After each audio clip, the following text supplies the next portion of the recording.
We're in week 6 of our desert series. This is the last Tuesday in Lent, so we made it. And that means Easter is technically close. But some of us, myself included, feel like we're stuck out in the sand somewhere with no GPS and only a granola bar from 2019 to hold us over. That's a pre-COVID granola bar, a relic of the before time, the long, long ago. Some of us made it here tonight on fumes, wondering if there's anything left in the tank.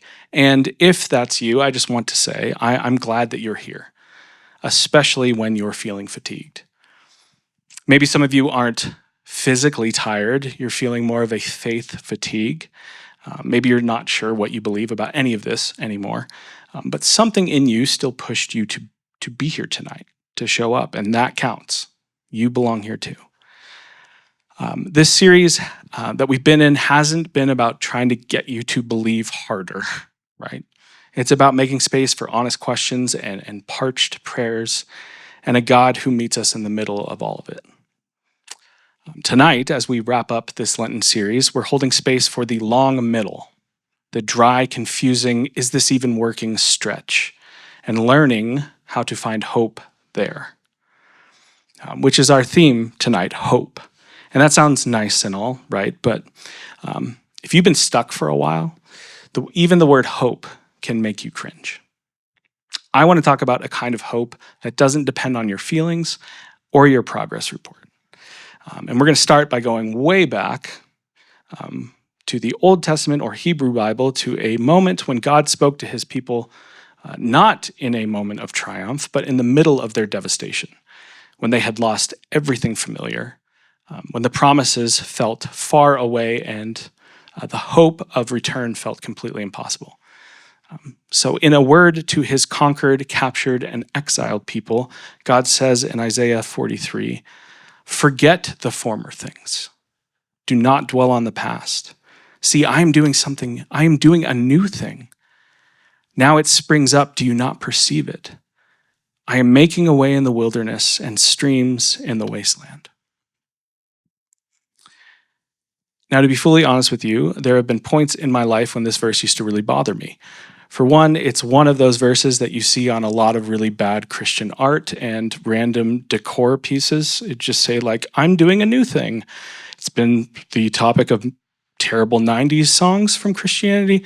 But it has bothered me in the past, not because there's anything wrong with it, but because I've heard it used way too many times as one of those well-meaning things that people say to others who are struggling. Like, don't dwell on the past. God's doing something new. Cool. Do you think he could text us the ETA on that? Like, that's not exactly helpful. But Isaiah isn't writing to people who are just having a tough week or going through a rough season. He's writing to exiles. He's writing to people whose entire world has been uprooted and reshaped by devastation. These are people who have lost everything: their homeland, their temple, their rhythms, their sense of identity. Their lives have been completely leveled. And it's there, in the middle of the rubble, that God says, forget the former things. I'm doing something new. Not, don't worry, I'm going to return things to normal. Not, I'm going to make it like it used to be. Something new is coming. That's both exciting and challenging. The challenge isn't just God's doing something new. The challenge is that we as humans naturally resist what's unfamiliar, especially when what we know has been broken. That word new, it can be terrifying, right? When you're grieving what has been. Because what if the new thing doesn't look better? What if it's not what you had hoped for? What if it requires you to let go of something or someone that you still deeply long for? But God doesn't ask his people to pretend that pain doesn't exist. He asks them to not get stuck there. I'm doing something new. Now it springs up. Do you not perceive it? Can't you see it? And often the honest answer is no, not yet. Because sometimes these new things start underground, quiet, subtle. It doesn't feel like a miracle. It feels like a strange nudge, a difficult conversation, a change in desire, a shift in values, a small stubborn sense of peace that shouldn't even be there. The new thing that God is doing might not show up like fireworks. It might show up like finally sleeping through the night, being able to name your grief without falling apart, making it through the day without numbing out, gathering the courage to ask for help. It might feel small, but it's sacred. Because God doesn't just make new things when we're ready, He starts before we even notice. Maybe hope begins when you dare to believe that that is true. The priest, professor, theologian, and prolific author Henry Nouwen once wrote, "Hope means to keep living amid desperation and to keep humming in the darkness. Hope is knowing that there is love. It is trust in tomorrow. It is falling asleep and waking again when the sun rises." And it's this kind of hope that Isaiah is talking about. Not hype, not naive positivity, a posture that says, even in exile, I know the sun still rises. And if you're not sure what to make of ancient prophetic writing or God doing a new thing, that's okay. Honestly, I'm more interested in whether anything in you hopes that that could be true. Because even that little flicker matters. Because little flickers of hope can lead to massive changes over time. Let me tell you about a guy named Abba Zeno. This is a desert father who has possibly the least dramatic story of all of the desert fathers. He lived in the desert of northern Egypt for years. Woke up with the sun, wove palm baskets, repeated psalms, prayed, maybe chased off a snake or two, went to bed. Day after day, year after year. No miracles, no visions, no epic sermons, just callous hands and the quiet. We might call it spiritual exhaustion or faith fatigue, the kind of stretch where faith feels flat and you're not sure that anything is really happening beneath the surface. The kind of desert season that we've been talking about for the past 6 weeks. The kind of season that we instinctively try to avoid or escape. But Zeno didn't see it that way. Though nothing seemed to be happening, though he wasn't having profound mystical experiences, he stayed. He didn't distract himself or move on. He let the desert work on him, strip him down and refine him and rewire him. And it didn't look impressive. But over time, that ordinary rhythm shaped him into someone deeply rooted. He didn't become louder or more impressive, he became clearer. People started noticing his joy. Quiet, rooted, unshakable. Not because his life got easier, but because he stopped needing it to. Abba Zeno never said much about what was happening inside of him, but his life tells the story. He stayed put even when it felt like nothing was happening. And somehow, that staying became a space for transformation. Zeno wasn't just out there waiting or simply surviving. He was softening. He was opening up. He was becoming more like God. He once said, if a man wants to hear his prayer quickly, he wants God to hear his prayer quickly, then before he prays for anything else, even his own soul, when he stands and stretches out his hands toward God, he must pray with all of his heart for his enemies. That's someone who's been deeply shaped by God's mercy. So much so that even just prayer becomes a radical act of love. This is what the desert did in him, not overnight, but over time. Not through weird and wild and grandiose, miraculous experiences, but through the mundane and the ordinary. His life is what desert-shaped hope looks like. Not flashy, not fast, but durable and rooted and quietly refusing to give up. We often think hope is a feeling, right? Like confidence or peace. But in the desert, hope looks a lot like presence, like continuing to show up when you're not sure anything is working. Hope often looks like growth you can't measure, like treading water while everyone is swimming laps around you. You're trying, you're showing up, you're journaling and praying and going to therapy, but your inner life is still a messy room that you do not want anyone else to see. You do all the things that you've heard that you're supposed to do, but nothing is happening, nothing is shifting. What do you do with that? God's not a math equation or a formula. He doesn't work on a spreadsheet. He works like a gardener, slow and seasonal, rooted in love, not metrics. More often than not, the lived experience of nothing shifting is the shape of growth. It's not progress you measure in productivity, it's presence. It's staying in it, which is especially hard to do in desert seasons. Desert seasons slow everything down. It stretches the timeline, and you start to lament like nothing is changing. Growth in the desert is a lot like root work. It happens below the surface in the dark, in places no one sees. Roots don't grow fast, but they grow deep. The stuff that lasts doesn't come quickly. It comes quietly over the long haul. But in our passage in Isaiah, God says, I am making a way in the wilderness. In the wilderness, not around the wilderness, not after the wilderness, in it, through it. So if you feel like you've been wandering around in circles, maybe God isn't lost. Maybe he's building something under the surface, and there's powerful hope there.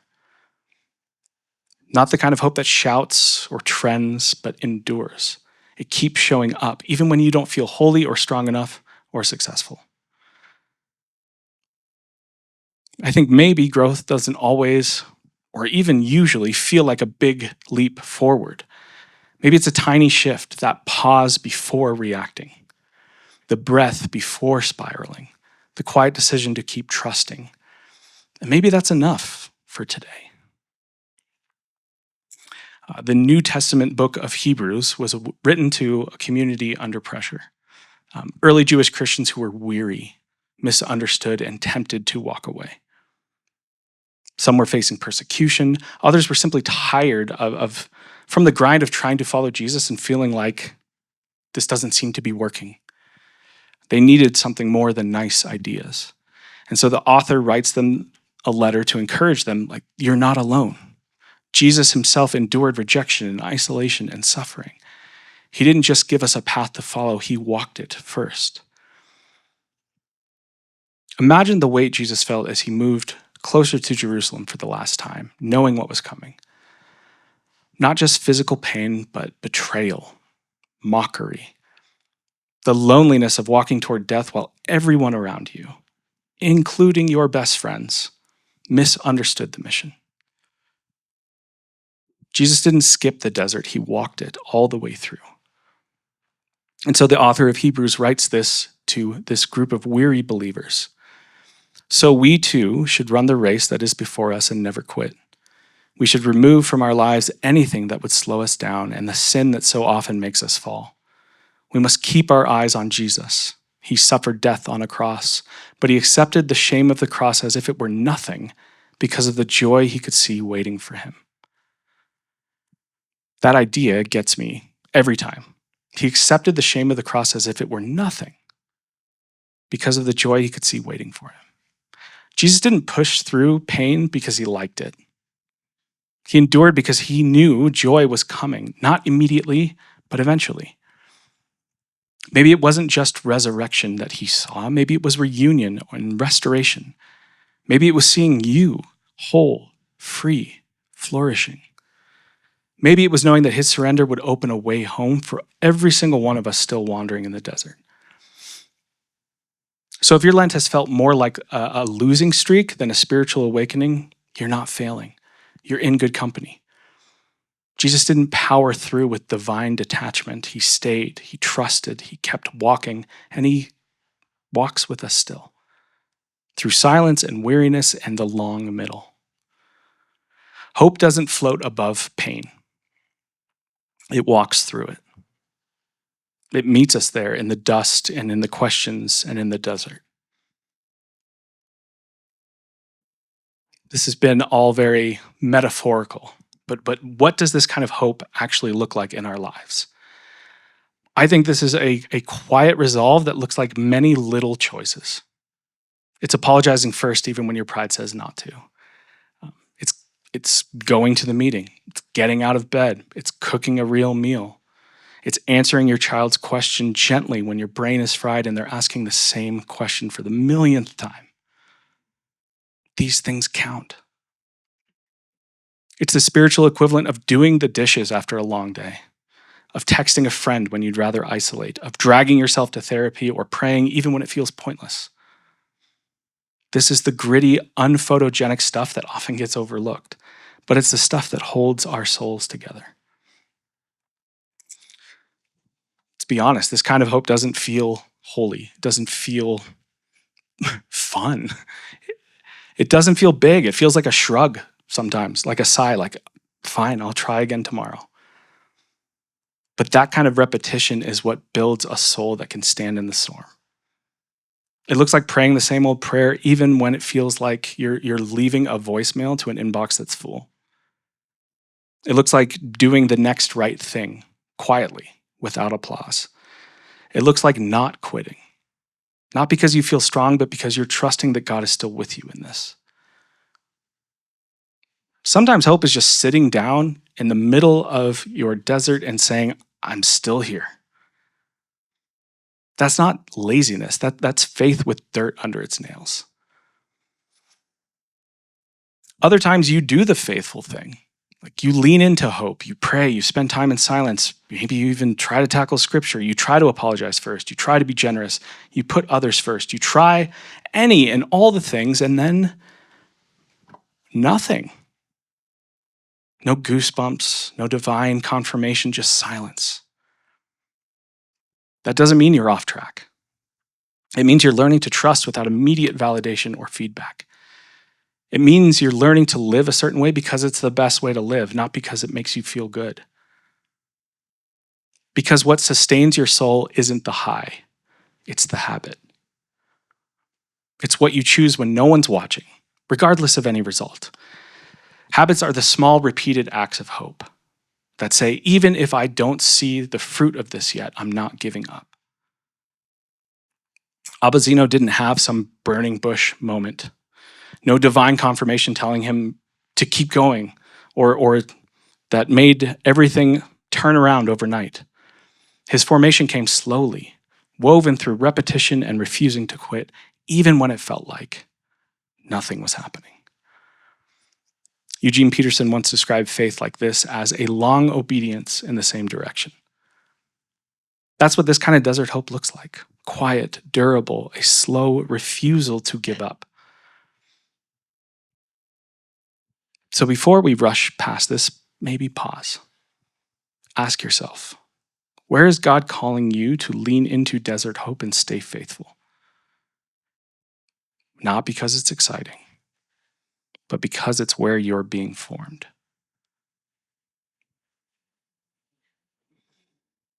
It would have been easy for Abba Zeno to think that his life was a failure, but in truth, God was forming him all along. And that shaping, that slow, quiet process is exactly what hope looks like. So maybe you're not stuck. Maybe you're being shaped. Maybe hope is already growing in the dark, slowly, quietly, beneath the surface of your fatigue and your frustration. Hope isn't hype. It's not the loud voice saying, breakthrough is coming. Sometimes it's just a whisper that says, stay with it. Stay with it. You're not alone. And sometimes that's all we need to hear. Maybe your story doesn't look impressive right now. Maybe it never will. Maybe your hope feels clumsy. That's okay. The story God tells with your life isn't measured in highlight reels. It's found in the moments of small faithfulness, in those habits of hope repeated over time. The writer of Hebrews wasn't speaking to people who were thriving. He was writing to people who were barely hanging on, and maybe that's the point. The story that we're in, the one that Jesus walked, the one Zeno endured, the one Isaiah spoke into, it was never for the always confident, always winning crowd. It was written for the exiles, for the burned out, for those who wonder if they've missed their shot. And that means it's written for us too. Even if you're not sure you believe in the story, it still has room for you. It's not a club for the convinced. It's a lifeline for the curious, for the confused, and for the unconvinced too. I said at the start that this talk was about hope, not the hype kind, not the easy kind, the desert kind. The kind that grows slowly, deep in the dark when nothing seems to be changing. Until one day, it does. That's what hope is. Hope is not the absence of struggle, but the decision to stay, the decision to trust. Because even in exile, even in silence, even in the desert, God is doing a new thing. And He's already starting in you. Will you risk the hope to believe that that's true? Would you pray with me?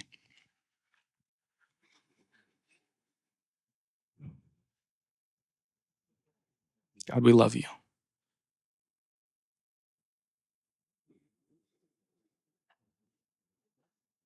God, thank you for, in many ways, a community that has embodied to me what hope looks like. What quiet determination and a refusal to quit, even when it feels like nothing is changing, nothing's getting better, nothing is growing, but a faithful persistence to remain because we know that this is better together. God, I pray for anyone here tonight who is feeling hopeless, who is feeling stuck, who is feeling lost in the desert, and maybe have been for years. And I pray tonight that a tiny flicker of hope would be ignited in them that would produce a massive change over time. And may we be a community where it is safe to show up and to practice habits of hope, even in the years when it feels like nothing's changing. May we be encouragements to one another to continue to pursue you, to continue to love you and one another and the world around us. God, thank you that you promise not to leave us without hope. We love you. It's in your name we pray. Amen.